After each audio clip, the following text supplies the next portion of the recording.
Hello viewers, আজকে আমি চলে এসেছি আবারও দারুণ একটা ভিডিও নিয়ে। আজ আমি তোমাদের বলবো কিভাবে তোমরা পারবে খুব সহজে তোমাদের ফোনের ফন্ট স্টাইল চেঞ্জ করে নিতে। তো ভিডিওটা দেখার আগে অবশ্যই আমার চ্যানেলটিকে সাবস্ক্রাইব করে লাইক কমেন্ট শেয়ার করে দাও। চলো বেশি না বলে ভিডিওটা শুরু করা যাক। প্রথমে কিন্তু তোমাদের চলে আসতে হবে তোমাদের ফোনের সেটিং অ্যাপে। সেটিং অ্যাপে টাচ করার পর দেখো নিচের দিকে ডিসপ্লে নামে একটি অপশন তোমাদের সামনে খুলে যাবে। ডিসপ্লে নামের অপশনটাতে তোমরা টাচ করবে।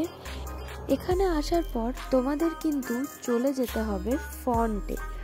তোমাদের সামনে দেখো রয়েছে ফন্ট অপশনটা। এই ফন্ট অপশনে আসার পর তোমরা কিন্তু দেখতে পাবে তোমাদের সামনে কত রকমের ডিজাইনার ফন্ট খুলে গিয়েছে। এখানে কিন্তু সমস্তটাই ফ্রিতে। এই ফন্ট স্টাইলগুলোর জন্য তোমাদের কিন্তু কোনো রকমের কোনো টাকা পে করতে হচ্ছে না। তো এখানে তোমরা নিজেদের পছন্দ মতো একটা ফন্ট চুজ করে নিয়ে এই ফ্রি অপশন থেকে ডাউনলোড করে নিলেই কিন্তু তোমাদের ফন্ট স্টাইল একদম চেঞ্জ হয়ে যাবে। তোমরা যে কোনো রকমের ফন্ট স্টাইলই এখানে ব্যবহার করতে পারো। আজকের ভিডিওটা এই পর্যন্তই। ভিডিওটি ভালো লাগলে অবশ্যই নিজের বন্ধু বান্ধবের কাছে ভিডিওটা শেয়ার করে দাও।